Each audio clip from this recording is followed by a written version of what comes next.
Ahanba pumnamakpu Panthoibahna khurumjari ngasi mayamgi mafamda khudol tamjagadaba video si Facebook ta aina angang anina saireng thiba ani saireng ani khatang thiba thingnajai Teachers Day gi ngakta male ani do mayamga punna yengmina ningbane adi aman animak anaiba angang ngaktane mayek loina nai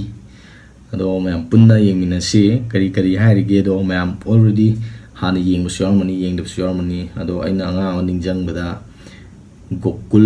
Gokul na man ningjang yama dudi gaur ado video lur matungda hajarake video duda kamaina tawi anga ni do kamain thi habdo yam puning nasi. Good morning everyone, my name is Gokul. Today I am going to recite a poem. Maitai na tampak te chingmi na chingda chawdaba leite loina chawi pangwal na lilongda mayang na imphal da chawdaba leite loina chawi chumi China quarter da voter na election da wakar na laikai da agent na election numita chawdaba leite loina chawi ukil Kuran na hinda police na station da ukil na kota JSC na press da chawdaba leite loina chawi traffic police na oktoda commando na micham da BDF na muregi benda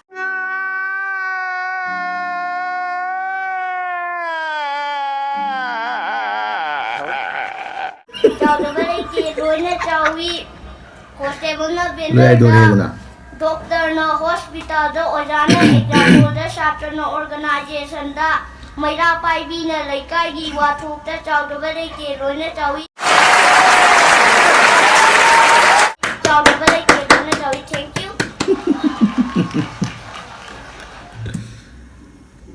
chawdaba leite loina chawi comment piba sing na YouTube ki comment tawamda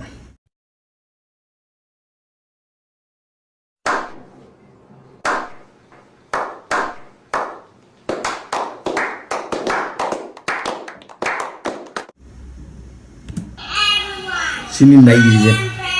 Bravo, oina.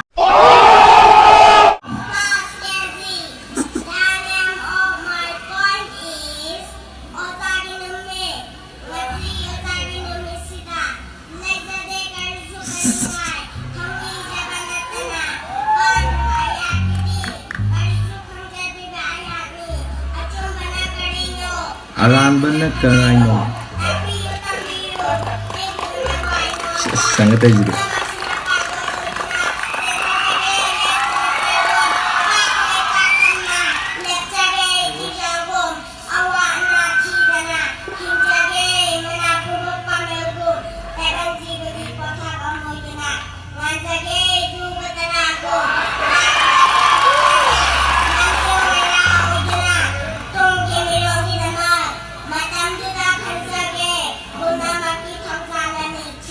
Thank you. I am the one, the way your son don't need. Mayam punna video jing mina credo video je 2 minute 14 second ki video ne yam nungaiba video ne angang ani gi amana society ge relate oibane aduga amana Teachers Day gi direct thi bane do Teachers Day gi wahai je yam phaje angang ji gi aduga angang ji gi tune je post am ta mana guys good morning everybody taranga puje si post am ta adu mai tune je dum taninge nokning ba oi mai sing loina phaje asibu ibirak pa oja haitare asibu ibirakpa mioi do thagachari sigumba mai ama koida tahan bibagi damakta aduga brebogi loiro matungda Gokul gi na first day yawe Gokul gi je yam nungai ba ama hoi phara kanda hehek NSA panba aduda koi acho sang da kemta ngang bangamde ado ngang gi haitar gadi angang sijano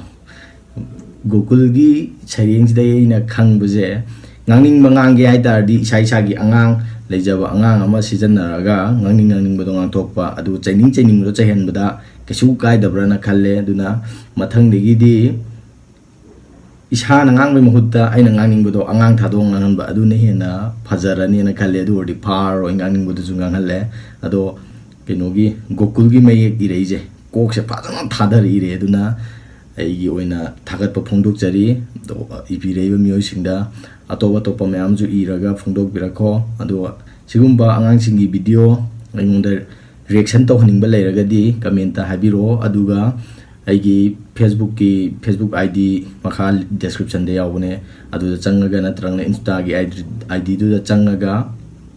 message ꯊꯥꯕꯤꯔꯣ ꯁꯤꯒꯤ ꯚꯤꯗꯤꯑꯣꯁꯦ ꯇꯧꯕꯤꯔꯣ ꯍꯥꯏꯗꯨꯅ ꯈꯧꯔꯥꯡꯅ ꯉꯥꯏꯖꯔꯤ ꯉꯁꯤꯒꯤ ꯑꯣꯏꯅꯗꯤ ꯄꯨꯝꯅꯃꯛꯄꯨ ꯄꯥꯟꯊꯣꯏꯕꯅ ꯃꯇꯥꯡ ꯑꯁ꯭ꯋꯥꯏꯗ ꯂꯣꯏꯁꯤꯟꯖꯔꯒ ꯈꯨꯔꯨꯝꯖꯔꯤ